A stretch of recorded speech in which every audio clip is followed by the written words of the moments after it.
Ladies and gentlemen, there's something about you which is stronger than the mind. The mind can be your friend and the mind can be your enemy. You worked so hard for it now, you have it, enjoy it, but you can't enjoy it.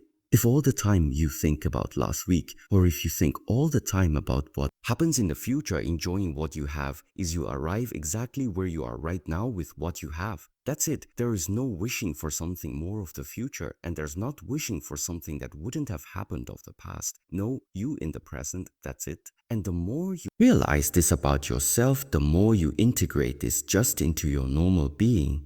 Then it starts to shift, just bring more presence into present. If I observe myself, the most of the time I'm present and I'm realizing when I'm not, when I'm absent, I realize it. When I'm present, it's my normal state. For other people, maybe it's the other way around. The truth is, you're always present, you just don't know about it.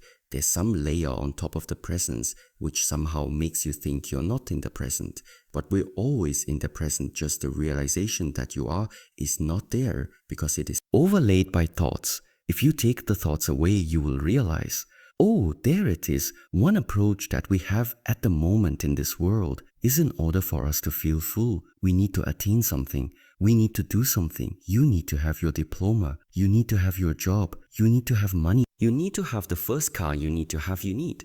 So this approach is about you need, it's about doing. But the realization that I was just telling you right now that you have yourself is no, it's not about doing. It's there already. It's just covered all the time. This time is not about adding something there. It's about this year must go and that one must, oh, there it is, nothing needs to be done. It is something we have to undo. This is the iron approach. It's the balance. You don't have to throw away everything that you have learned. It's just that there are more perspectives. When you have access to both of these perspectives, just find out for yourself. Sometimes this makes more sense. Sometimes this makes more sense. Well, important part, what is as long as you have it? You can choose when to use it. But if you don't even have it, you can't use it. So what does it mean? Whatever there is to learn in this world, it's never wrong to learn it. You never know if you will need it one day, and then it's better to have than to need. It is one way out of many that are existing. I did talk only about this my whole life because I walk this way. It doesn't mean it's the only way. It's just because I walked it for so long. It is my understanding of how these practices interfere or are connected with building up a life that you think is worth living. That's it. What is the Shaolin practices doing for me? Help me build up a life, a quality life. That's it. But ultimately, it's the mind. You make your body stronger. You have movements that on the one side also sometimes are quite ecstatic, and it's so nice and whole for me. There's everything involved. There is diet involved. There is structure involved. Like, when would it be good to wake up? When is it good to go to sleep? And all of these things. It's a whole nice, let's say, culture tradition. This is what I find so nice about it, that the search is over.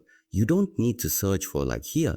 I take this yoga practice, and then from here I take the breathing exercises from here, and from here I take like the dancing moves, and then you have like a mix-up menu. But mix-up menu maybe gives you the feeling of you have some freedom. Yeah, but structure gives you direction. You eat at 8:00, then you have training from 9 until 11:00.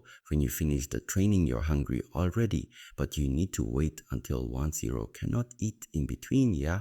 But why can I not just go to the kitchen and eat when I'm hungry? Because this is your mind telling you.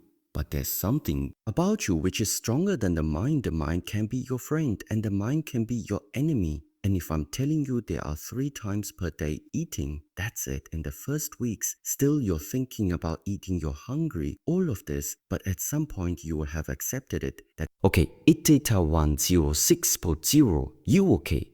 And what does it mean now? The real freedom has come. Now you're free. Because even if you're hungry and you say next food is at 0, no problem. I can wait, it's good. And you're free, not free, is it's 2:0. I'm already hungry 4 more hours, I need to eat something. I cannot wait until 6:0 anymore. This is not free. This idea of what does freedom mean to you? Does it mean you can go to the kitchen anytime you want? No, that means you're slave to the mind freak. It's no matter what the mind tell you, you can wait. I can wait. This is where now you see that sometimes it's necessary to have this obvious structure and discipline. But why? because it's a helpful way to bring out that type of food freedom that we say from our tradition. This is the freedom. It's also not a freedom in terms of you walk through clues.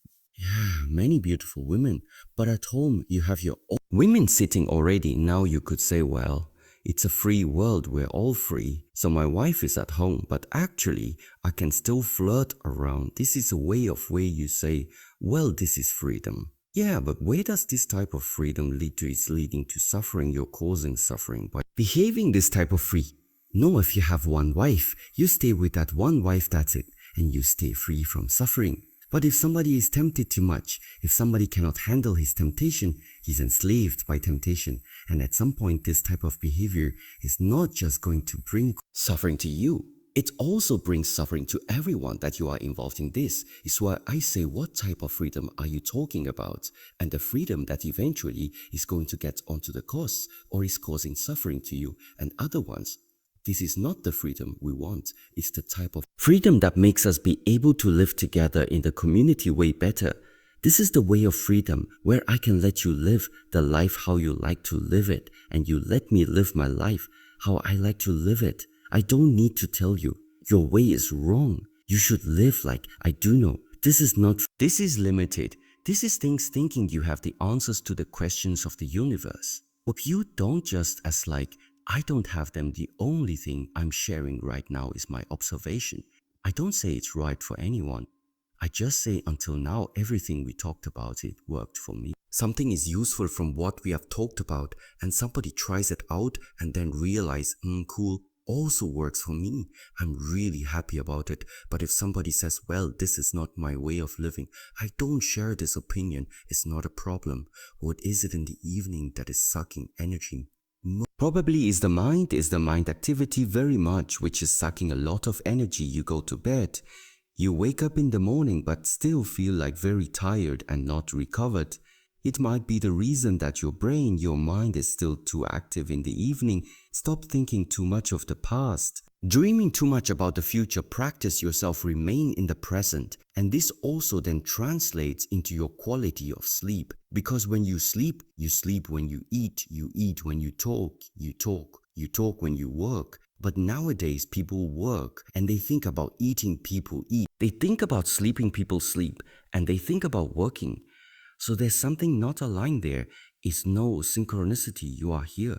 But actually something else is there. This is not how it's supposed to be. Being present means sleep, you talk, you eat, you walk. Walk, you drive, you listen. You listen. This is ultimately where all of this journey goes. And then the amount of sleep, not so important, but the recovery rate is very, very different. I'm happy if I have 7 hours. When I have 7 hours, I'm happier. Yeah, 6 hours is quite limit. So it's really limit. I can maintain even 5 or 6 hours. But after a few days, I feel it's not good to continue like this, because then you're starting to really burn some energy which you cannot recover anymore. Very interesting now. When it comes to that, what energy, how it is related to diet, breathing and lifestyle, the quickest way to change something about the way how you feel during the day or energy state are these 3 things: diet, breath, lifestyle. If you have good nutritious food, if your breathing apparatus is working properly, and if your lifestyle, let's say waking up at a certain time, going to bed early enough, having enough sleep, if you maintain all of these 3 things, chances are very, very good that your energy level is. If the diet is not good, if your breast is not good, if your lifestyle is not good, still you are alive somehow. But the energy that is now being sucked out from you in order to make you still functioning, it is coming from something that we, let's say in the ancient tradition, call it comes from essence, which means ultimately no good lifestyle, no good food,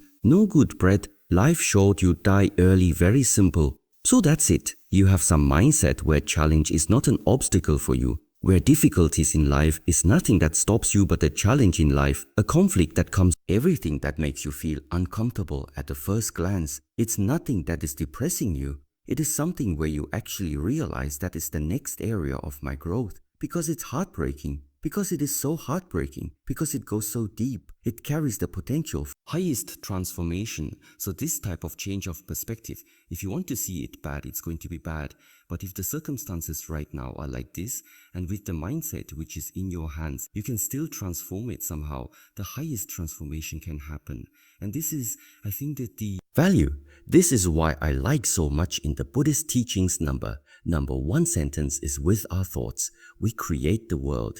The circumstances are not going to change. What happened to you is not going to change, but dependent on how you are tuning your thoughts, something about it is going to change. This is why the power of the mind is so important, because it is ultimately outside there. The world's everything is not going to change because it's not dependent on what you want. You can only determine what is going to be the consequence of what comes to you. How will you transform it? Will you let it stuck inside of you and it slowly eats you up from the inside, or do you make something different about it? And this is based on the thoughts, on the mental redirection of yourself.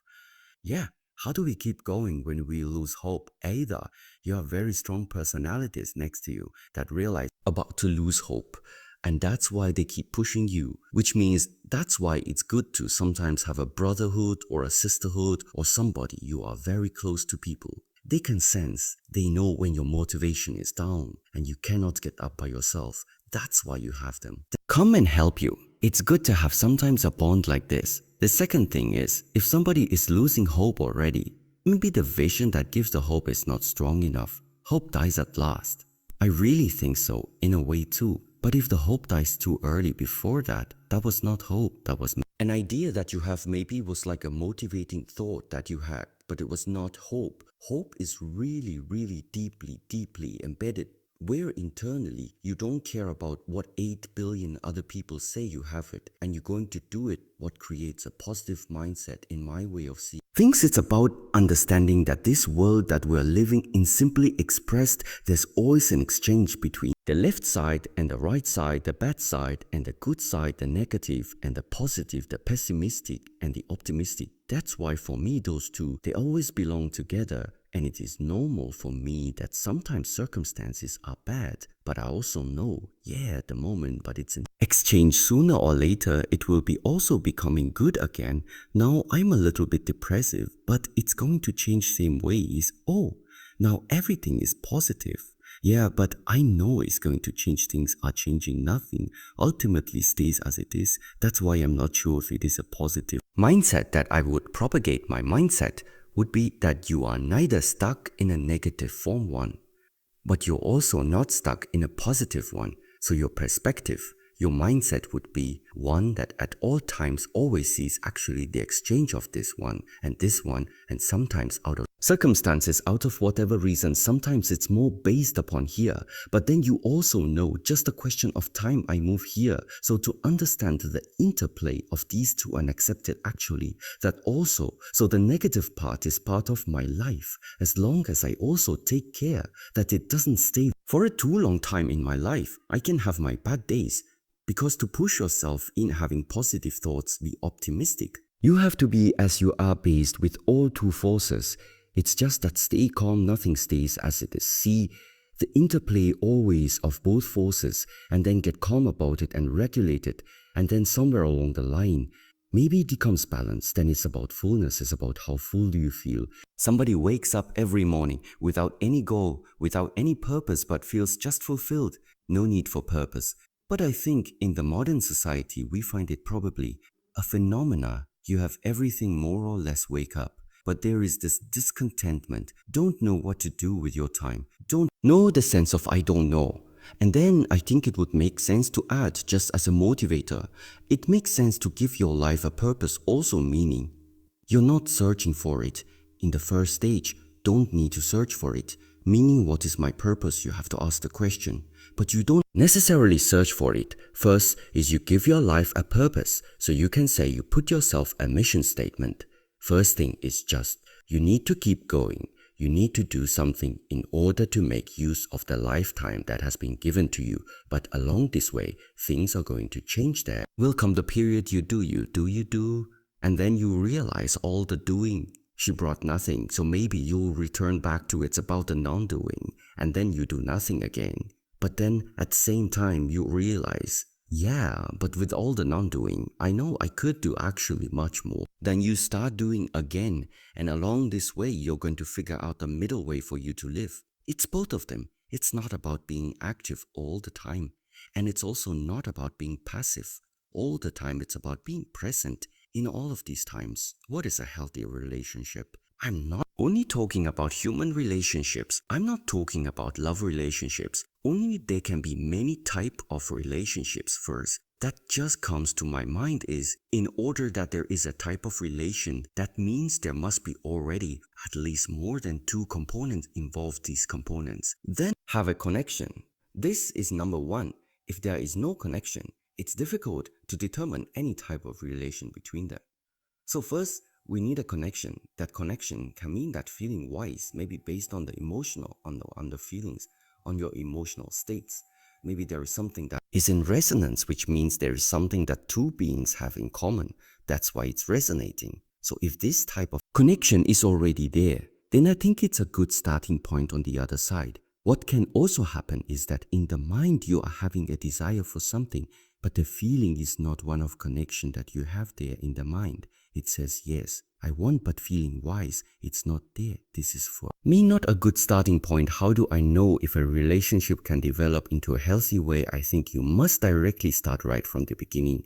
If the feeling with which you have entered into this relation, no matter what type, if there is resonance, of course, we think we know what we want. The question is that what you want, does it fit what another person wants, what you want? Does it fit together what like your dog wants? And if there is no basic, if there is no way that you can connect, and after the connection, what is happening then? Exchange, giving and taking meaning also. Within one type of connection, if one type of relationship, the flow is always one directional, it's not going to work. So after connecting, after resonance, then the question is, how do you see the flow of exchange within this bond? And if it is a healthy flow where nothing is stagnating, there is a giving and a taking from times. This can change, but it's there. So there is flow then.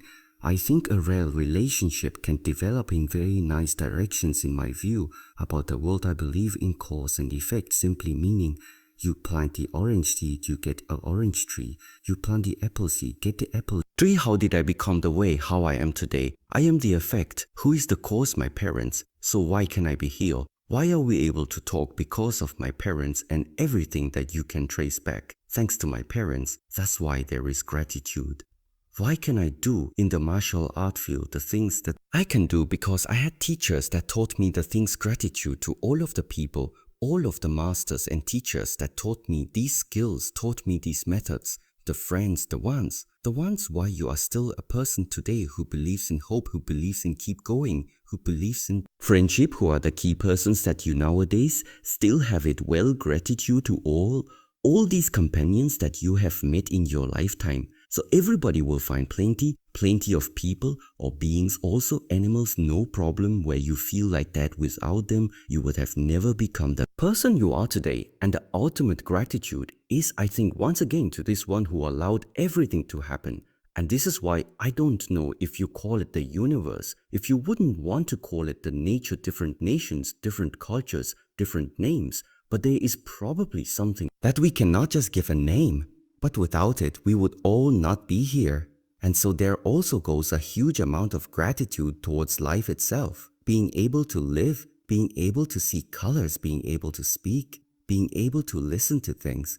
I see when you start to see the glimpses of truth, when you see that the truth makes you feel free, this is when you start to realize there is something I can do. Only one of these moments must come. And if you pay more attention to them, more of them will come. How long do you have to keep up the structure until you realize that you don't have to be the slave of your mind in our approach? This is the beginning to freedom, to not be enslaved again only by your mind, because the mind is way less than what you can become, or the mind is way less than what you actually already we are, but the mind is too dominant in many people's lives. So all of this structure here is for what to realign? and to give you a new perspective about how you should see the relationship between you and your mind. And the relationship is that you need to master the mind and not the mind is mastering you. These are two different ways, but ultimately you will not need any type of external structure anymore. Once you have understood the core, once you have the essence, I think, then all structure you lay down. Discipline means you just do it no matter what you think of it. You don't want to make it, you still make it. You want to start up the training, but you still make it. There is no excuse because you just simply have in a way the order. It is important, but there are many more things that you are able to work on. You can learn to become more patient. You can learn to live a life with judgment. You can start observing more. Instead of judging, start to live a more honest life. Less lying to other people. Less lying to yourself. It's not just discipline there. Questions are so, what is the most important? Everything is important. Everybody in this world will have the chance and will have access to practice in self-mastery. There are many of these things which in the beginning make it maybe easy for you to get a feeling of security, get a feeling of safety. And because you are safe, you're able to open more up. But I think a good life is when you live this life to the fullest, regardless of where you are, regardless of in which life circumstances you find yourself in. There are so many things we cannot influence. Everybody needs to find something to find stability in whatever life you're living there. And even if it's in the war zone, they still need to find something stable. There maybe they will never be able to leave that country, but even for them, there is the chance to find something stable about them and to make something good from this lifetime. And may it even be that in this complete war zone, they still have the close bond between their families, between their brothers, something like this, something where they feel this gave me strength, this gave me power. Even something like this can lead to a good life. To the question, where do I start? Find something in your life at the moment or in the last week that made you feel not okay, and then start investigating it. What was not okay? Which area is it? What was not okay there? And then you figure out what are the 2 points supposed to be that you want to balance there. And how do you know that something is not in balance, or that something is not in harmony? You simply know because you don't feel well, or there's something telling you this is not correct, or it should not be like this, or you don't feel well. This is when you feel there's some disharmony, and sometimes or oftentimes is the balance between the expectations that you have towards persons, towards situations, towards things, and then the reality that you're meeting. If those two things are not somehow harmonized, if you don't find a way to make those two areas merge into one, you will constantly be in the struggle of this is how it should be. And this is how it is. This is I want. And this is I don't want. The first step is just to discover or look inside yourself and see what is there out of balance and what needs to be balanced in order to find it inside of you. And in order to be able to really go with your mind and ask yourself, investigate yourself, your attention must be with yourself. So that's why the first step again is try to not get distracted too much by outside stimuli. Go to a retreat, make a retreat, just retreat once the attention is there. And on once you know it's there, now this attention is able to penetrate deeper. And you can start observing things about yourself. And how do you do this? How do you get the attention to a retreat? How do you retreat? You can practice martial arts, you can practice Kung Fu, and you can practice Qigong in such a way that you will realize that all these practices are the perfect methods to exactly spend time with yourself. You realize for yourself when we were having the hard training and you are pushed to your limits, in the moment where you are reaching the limits, you don't have time to listen to the birds singing, you don't have time to think about any problems, you don't dream about any movie, and you don't dream about any holiday. The only thing you care about is what and how can make something with yourself. Concentrate more, tense more, stay more focused. It is something you are figuring out for yourself, how to maintain this concentration. But the reason why you made it is because you made some Kung Fu, because you made some training. So you use the training method. You use the Kung Fu, you use the Chong in order to get back to yourself. And this is why the Kung Fu and the Chong are two very, very helpful methods in order to get access again to yourself. Invest your lifetime in elevating the openness of the heart for you.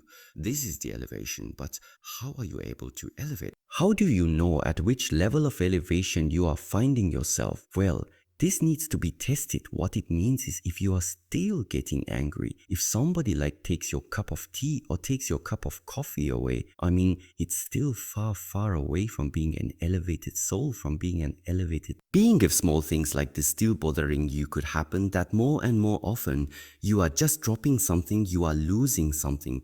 People take something from you away. It always triggers the same level of your elevation inside of you until you have come to conclusion.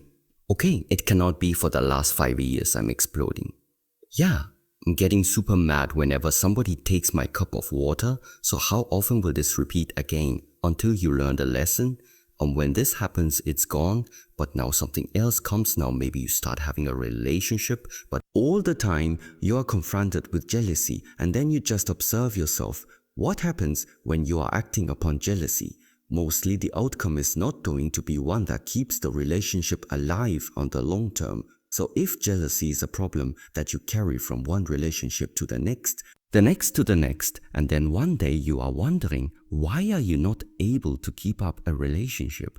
Well, this is another type of challenge. It's another type that tries to trigger how much are you internally elevated, evolved, how much have you matured, have you grown inside of yourself. Amount of tests, the amount of challenges, there are infinite ways how to test you, but one thing always stays the same.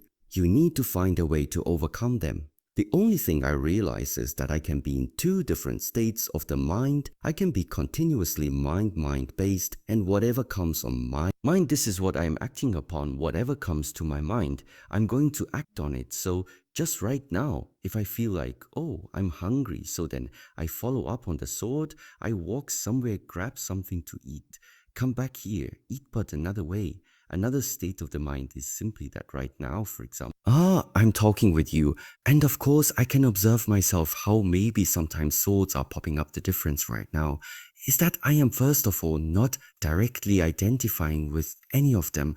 I know they have popped up, but they just have no relevance at the moment for the fact of that I'm eating. With you, this is at the moment what matters more to me than to eat or to drink something.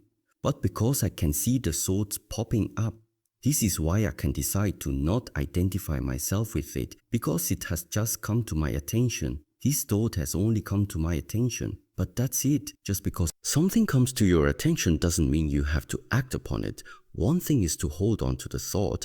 This is already the first thing that many people sometimes do. A thought comes up and you actively actually hold on to it. The second trap you can do is after grabbing it, you invest even more attention to what you have grabbed there, which means now you're starting to fuel this sword. You're giving energy. You're giving awareness to this one sword, and the more this energy is now flowing into that type of S, well, the more it's going to carry you away. But the bottom line of living this life, that from morning to evening, we all have thoughts, but the message is 90% of all the thoughts are unnecessary. They don't have a relevance for something that you really want to do when you wake up. If I were to talk with you right now, I have set my mind, I'm going to be concentrated.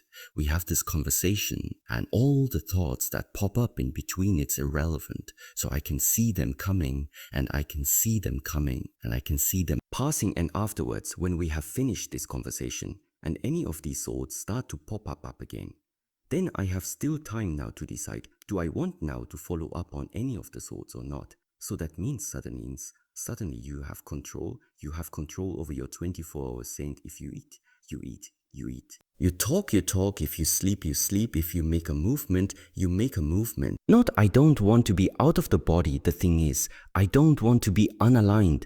This is what I don't want to be everything about me. I want it to be aligned.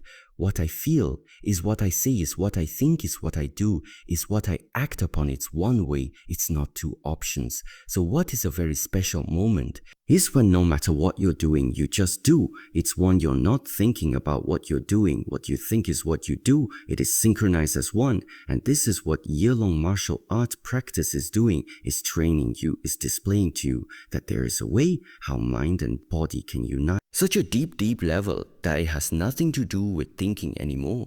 It's the pure expression of what you are, not who you are, of what you are.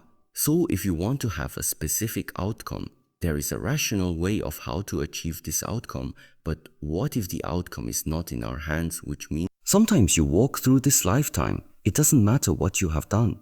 Sometimes you are encountering people that come into your life. You don't know why they show up, why exactly in this moment of time they have appeared in your lifetime. There is nothing rational about it, but there is deep truth embedded in this. Meanwhile, it's my personal feeling, you are never meeting somebody by coincidence in this lifetime. Everybody who appears in your lifetime, they are there for a reason, and maybe it's for you to figure out this riddle. Why is that person coming to your life? What is that lesson? You are supposed to learn why nowadays do different places like monasteries, like ashrams. Why do these places exist? Because there are certain frameworks, you are setting up a certain environment, and in this environment, it just makes it easier to cultivate something specific, let's say, but for the beginning to really develop something, it is very helpful to have the proper framework, and this is what the monastery and ashram retreat, places being calm, being isolated, a little bit for yourself. This is where it helps in the beginning, solve every problem now. Now that's the only way what I don't solve now. 10 minutes later, I still have it. I'm not talking about the financial department, not this type of problems.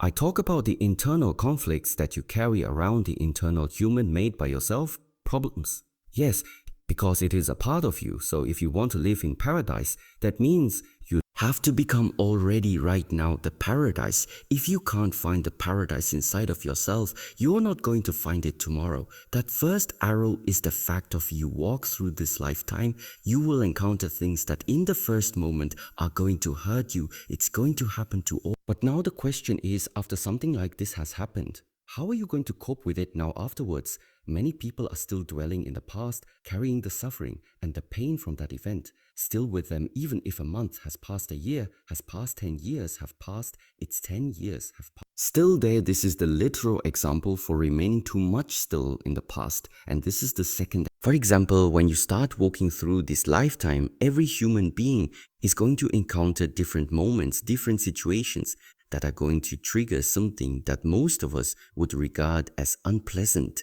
This is already the beginning where we are saying, walking through this lifetime, you will encounter something suffering in many different variations. Even going to the doctor, going to the dentist, having a surgery, hitting your knee against something. This type of suffering is especially hard when it now comes to the loss of beings. So meaning, if you had a very close relationship to an animal, if you had a very close relationship to your parents or to a beloved one, and then this person passes away, there is also the suffering of this loss.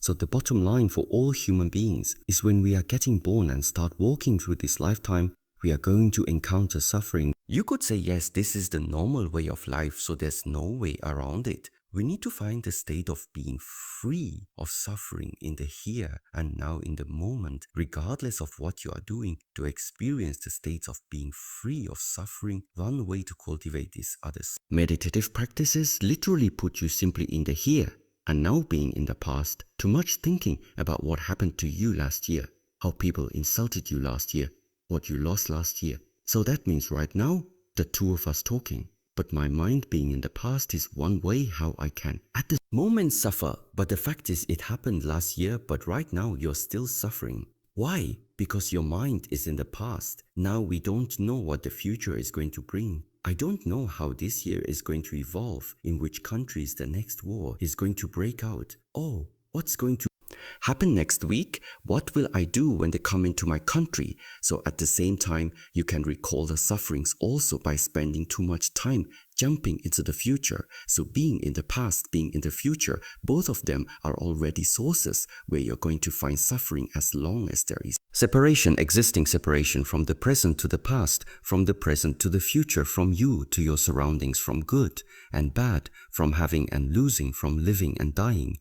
So the more your mind is based on either this or that, the more you see this separation, the higher the chances. Or if you cannot find a way how to unite them, then it is automatically related to suffering. And so there's only one way, how to reduce it, at least personally for everyone. Everything that you can observe in your lifetime, that you can observe from the moment you wake up in the morning everywhere. Regarding as separated, figure out a way how to find the proper perspective and unite them. See that everything belongs together, regardless of if you like or dislike, because this is also separation, liking or disliking. Number one, you figure out your own personal way how to ensure that you are starting to love this life, to appreciate the time that has been given to you, to enjoy actually what you yourself are doing. That is the number one of greatness. And then after you have discovered that this is the way that you liberate yourself to fully enjoy what chances have been given to you in living this. Distance is number one. Then the second one is spread the message that other people discover the same. I think there's nothing bigger, more sustainable, more purposeful, more peaceful, more heart fulfilling than these two things. You are feeling good living this life, and you make other people feel also good to live their life. And so at the end, everybody feels good, living their life, problem solved. That's the greatness. You become very, very sensitive. What type of physical changes are going on inside of you? What type of emotional changes are you dealing with on a daily basis? How is your mindset? The way of your thinking, what type of thoughts rising up in the morning, carrying out throughout the day with type of thoughts are you going to bed? What type of things are you dreaming? If you are numb, if you are sleeping, you are simply unaware of all of these things that are happening within a 24-hour, within a 7-day week, and within the 30 days months, and then within the whole year, and then within 100 years. One lifetime only. If we know where a problem is located, only then we can adjust it. Theory is theory, knowledge is knowledge. The theory doesn't change your life. The knowledge doesn't change your life at the end of the day. It is action, action, action, that's it. Because if this life would be about knowledge, just stay at home. Google knows more. There is no human being who has that type of knowledge like Google has. But that's not it. You are receiving information, you are understanding the information, but the very important part, what you carry inside of you, knowledge, understanding, how does this translate into the 24-hour day so that everything that you know in theory starts to manifest also in real life? The universe only cares about the truth. The question is, but what do you refer as being the truth? Well, one of these truths for me is being given the gift of living this lifetime, right? Now on earth, inside human body, and live it miserably, live it sad, live it angry, live it in jealousy. They live it in internal destruction. Sorry, it just doesn't make sense. I don't think the point of living this life is suffering more than necessary. What to do with the suffering? Well, you need to face. You need to look it in the eye. Whatever is so fearful to you, whatever seems so impossible for you to do, whatever is like really challenging you, that is the one made as a challenge for you in this lifetime to face it. Some people have the ability to face it. Some people do not have the ability to face it. Why, two very important things are missing. Number one, the ability to let go is one very, very big part. The skill, the willingness to let go, the fact of letting go is number one. And number two, to have courage, to face the fear, to face the truth, to face the darkness, to go into the dark. This is what is about to discover the purpose of life, to discover the intensity and the greatness of life. There is no alternative than being able to face the darkness and being able to jump into the unknown. But this is nothing that we humans are trained of. This is nothing that we humans are programmed to do in order to jump into the unknown, because everything that we have grown up in the whole world is not about prepare yourself for the uncertainty.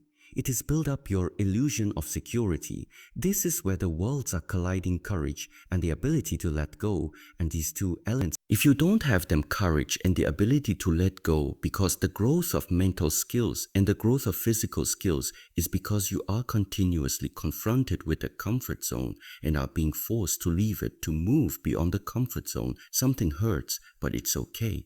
Fluid pain is not going to stop us. It's just an indication. This is where at this moment in time our limit is. And because we understand this on the physical level, it starts to transcend and translate into the mental way of thinking. If the suffering is there, I'm not going to run away from it. I'm not going to ignore it.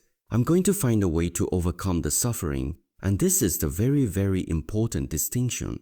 What I think this life is about to overcome the suffering, not to ignore the suffering, not to run away from the suffering, not to create your dream world in order to not face the suffering. No, the suffering is there. The enemy is there. Face it. If you're not strong enough to face it at this moment, invest your lifetime to make yourself strong enough to one day be able to face it in my world. If you don't face it, it will always be part of your existence. Why is the mind important? It matters if you wake up in the morning. What are you thinking when you wake up in the morning? And if you all wake up with conflict in the mind, with unsatisfaction inside the mind, wake up with a feeling of lack. Oh, I wake up, I have to do something quickly because I don't have it right now, whatever it is, so running after something. Why do you chase anything? Because you're in a state of lack, something's missing. If you would have it, why would you chase it? And now the question is, where does this lack come from? And now come back to the child, the incarnated soul,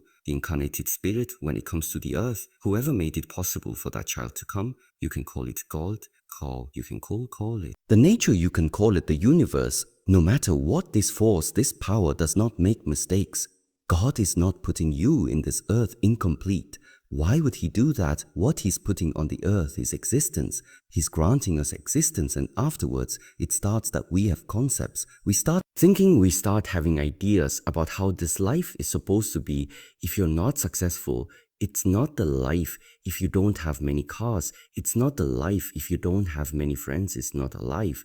Well, no, this is all human ideas. You came to the earth right from the beginning. You have been complete. This is the alternative. At the moment, I would say, is just guiding to rank. So what is the next way of what can people do? Rethink your life.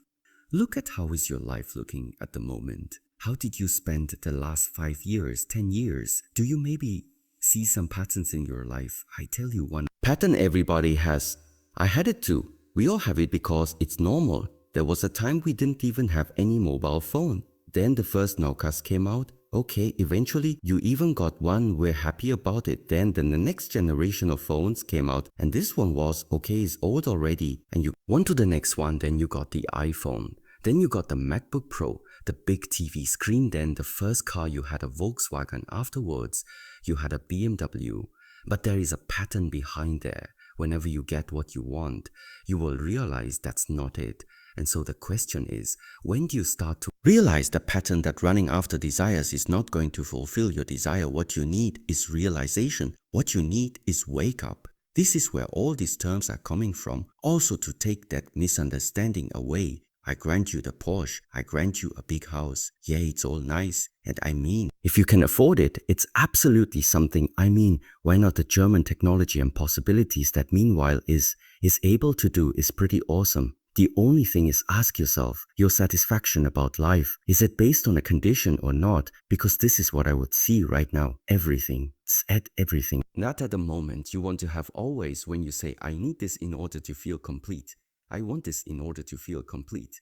Then it means your life, your satisfaction about life is based on conditions. As long as I have many followers, I'm happy. As long as I have a family, I'm happy. As long as I have the car and the big house, I'm happy.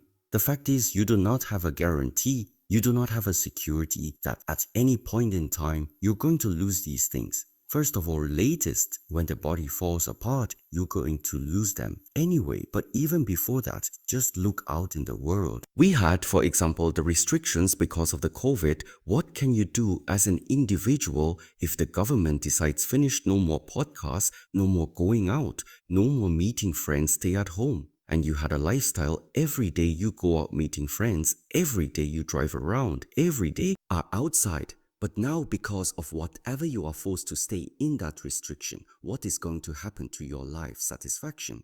The more it was based on the condition of life needs to look like this, the more we will suffer. Many developed depression and many started waking up realizing I cannot base my life on circumstances where I don't have influence on.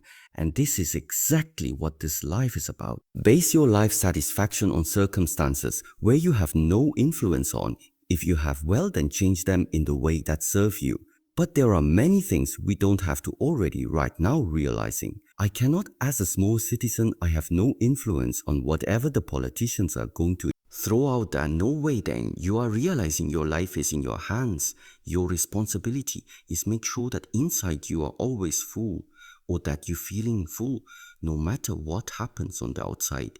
Nobody can take something away from you because the gift that has been given to you is the existence is this lifetime. In the first place, we already have been given the greatest gift of everything existence. Now, don't let anybody interfere trying to take that away from you. So that means don't outsource the power of having your life in your own hands. Don't outsource this to external circumstances. Don't outsource it to the amount of messages you receive per day. Don't outsource it to the number of followers. Don't outsource it to how big the apartment is, how many cars you have if you can afford it. Do it. Just don't make that emotional and mental attachment. This is the part. It's not about how many cars you have. You can have a whole garage full with all the luxury cars. That's not a problem. The problem is how much are you identified with your possessions. The identification is the problem. To have a garage full and just use them and enjoy them. And when you drive and the weather is nice, then it's really nice. But then you put it back into the garage, you go eat your meal, and while you're eating, the car is gone. You're not thinking about a car anymore. It's gone, it's standing in the garage, finished. Now you just enjoy the meal. Attachment is the problem. It is a process. It is of rewiring. How have you lived your life until right now? How much did it serve you, the way of thinking until now? And how much also did it limit you? These are all things every individual has to ask for themselves. I'm not giving you anything right now. I'm just saying something which is, let's say, my view, and you have to ask yourself, what is it from what you have heard until right now that in a way resonates with you? You observe this pattern in your own life, and ultimately the only person who can do something about it, it's not me. You make the decision. Your life is in your hands. The only thing that I'm doing is, if at all, I'm taking something away. I'm taking away misconceptions and illusions that people might have in this lifetime if they didn't have the possibility to hear other perspectives. Fear and also uncertainty.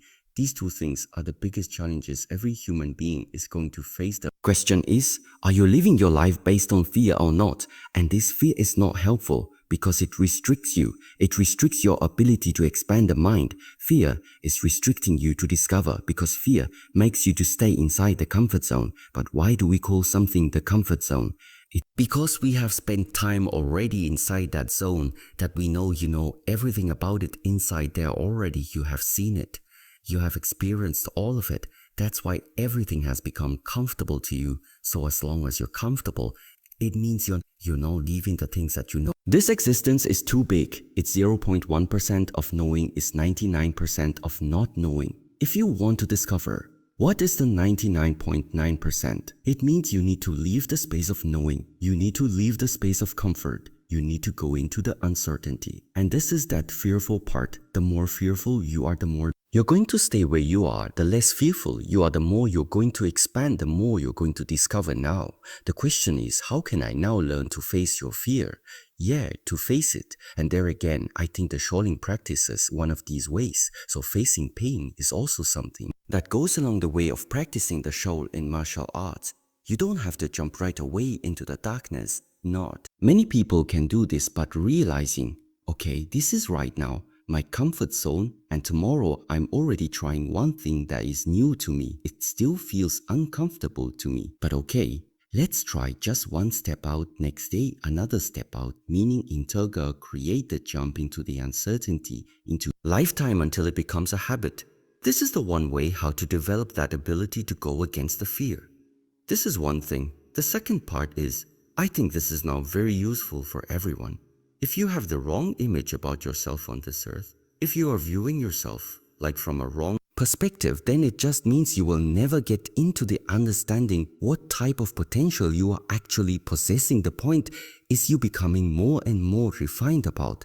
There is much more about us, because in the moment where you realize that back of skin has more on the inside, it also increases right now your ability. If you say health is important to me, well, then it's not enough to just like use cream on your skin that is taking care outside. If you know there is more inside, then it means whatever you eat, whatever you do, whatever you're drinking, how does it affect what is inside of you. So all these practices, what does it do? It makes you become more refined about yourself. When you look at yourself, when you sense into yourself, you feel more what you are. Take care of the body, refine the body, and at the same time, you refine the mind. If you look at yourself from the wrong perspective, you will never truly understand the scope of your potential. Perspective is not just about what your eyes see. It is about the lens through which you interpret your own existence. If you are viewing yourself from a limited, distorted, or overly critical angle, you will end up living in a smaller version of yourself than what actually exists. It is like looking at a mountain, but calling it a hill simply because you are standing in the wrong place to see its full height. Many people go through life judging themselves by surface level standards, appearance, possessions, titles, and other people's opinions without realizing that beneath all of that lies a vast reserve of strength, creativity, resilience, and wisdom. The tragedy is not that the potential is missing. The tragedy is that the wrong perspective hides it from view. If you never shift that perspective, you will never know the depth of who you are. When you spend too much time focusing on the surface, you develop a habit of caring for yourself only externally. You might take care of your skin, dress well, or project confidence in public, yet neglect the deeper needs of your body and mind. You polish the outside of the cup, but leave the inside untouched.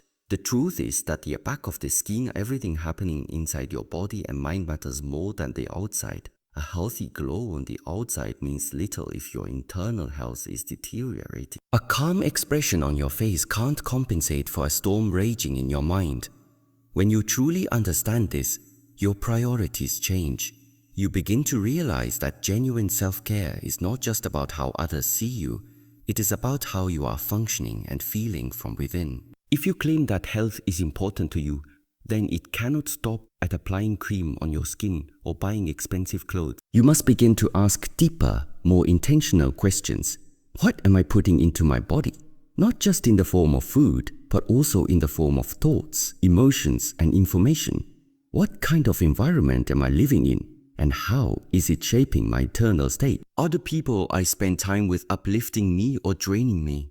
What is the tone of my inner voice? Am I speaking to myself with compassion and encouragement, or with criticism and doubt? These questions shift your attention from the surface to the source. They force you to look at your life from the inside out, and that is where real transformation begins. Every time you make a conscious choice to take better care of yourself internally, you trigger a chain reaction. You start eating more nutritious food, and suddenly you feel more energetic. That extra energy makes your mind sharper, and your sharper mind allows you to make better decisions. Better decisions lead to stronger habits, and stronger habits create better outcomes in every area of your life. This is the cycle of refinement. You do not need to make massive overnight changes. You only need to take small, consistent actions toward improvement. These small refinements compound over time until they completely transform the way you look, feel, and live. It is not about perfection. It is about progression. Perspective is the driver of potential. Imagine trying to drive a car while looking only in the rearview mirror. You cannot see the open road ahead because you are stuck looking backward. This is exactly what happens when you view yourself through outdated beliefs. I've never been good at that. That's just not who I am. Or people like me don't do things like that. These beliefs act as filters that distort your reality and make you believe you are less than you truly are. The longer you hold on to them, the more they become self-fulfilling prophecies. But when you change your perspective, when you start seeing yourself as a work in progress rather than a finished product, you create space for growth. You realize that who you are today is not who you have to be tomorrow. You understand that you are capable of far more than you have allowed yourself to believe. Refinement is not a one-time event, it is a lifelong practice. You will never reach a point where you can say, I'm done. I am the best I can possibly be. Growth has no finish line. The body you have now is not the same body you had 10 years ago, and it will not be the same body you have 10 years from now. The mind you have today is a reflection of the thoughts you have fed it, and it can either grow sharper or duller depending on how you nurture it. Refinement requires two things: awareness and discipline. Awareness allows you to notice when something inside you is out of balance, and discipline pushes you to take action before it turns into a bigger problem. Without awareness, you live unconsciously. Without discipline, you know what to do but never do it. Both are essential if you want to become the best version of yourself. Taking care of the body is about more than appearance. It is about functionality, vitality, and longevity. A refined body supports you in living fully. That means nourishing yourself with foods that energize rather than drain you, moving your body daily so it stays strong and mobile, resting enough to allow recovery, and hydrating because water is the foundation of. A refined body is not defined by a specific shape or size. It is defined by how well it allows you to experience life without unnecessary pain or limitation. When your body is strong, your mind finds it easier to focus. When your body is cared for, your mood naturally improves. This is because the body and mind are deeply connected. But just as you care for the body, you must also care for the mind. A neglected mind becomes a breeding ground for fear, doubt, and confusion, while a refined mind becomes a source of clarity, creativity, and resilience. You refine your mind by reading books that challenge your perspective, learning skills that stretch your abilities, practicing mindfulness so you can observe your thoughts without being ruled by them, and surrounding yourself with conversations and environments that uplift you. The mind, like the body, needs regular exercise. It needs to be fed high-quality information, just as the body needs high-quality nutrition. A strong mind can carry you through storms that a weak mind would crumble under. The body and mind are not separate. They influence each other constantly. When you eat poorly, you often feel mentally sluggish. When you exercise, your mind feels clearer and your mood lifts. When you practice gratitude, your body relaxes. When you are constantly stressed, your body responds with tension, fatigue, and illness. This connection means that refining one automatically helps refine the other. If you focus only on physical training without mental growth, you may be strong in the body but fragile in character. If you only focus on mental growth without caring for your body, you may be wise but physically unable to live fully. Balance is essential. Your goal is to create a lifestyle where both your body and mind are nurtured consistently. Another part of refinement is learning to sense into yourself, to pause and check in with your internals. Most people go through life reacting to external events without ever stopping to ask, how am I really doing inside? This self-sensing skill is powerful. It allows you to catch stress before it turns into burnout, to notice fatigue before it becomes exhaustion, and to feel emotional shifts before they spiral into calm. When you learn to read your body's signals and listen to your mind's whispers, you gain the ability to guide yourself with precision. You become less reactive and more intentional. This is how you begin to master yourself. When you commit to refining yourself, you start to notice subtle but profound changes. You stop chasing quick fixes and start building lasting habits. You stop living for approval and start living from alignment. You stop viewing yourself as someone who needs to be affixed and start seeing yourself as someone who is constantly evolving.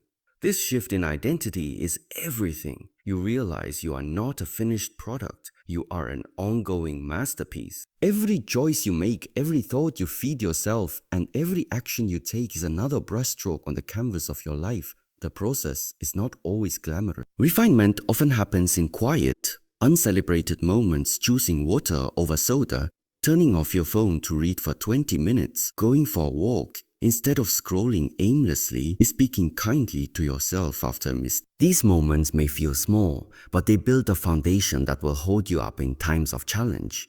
The more refined you become, the more you are able to handle what life throws at you.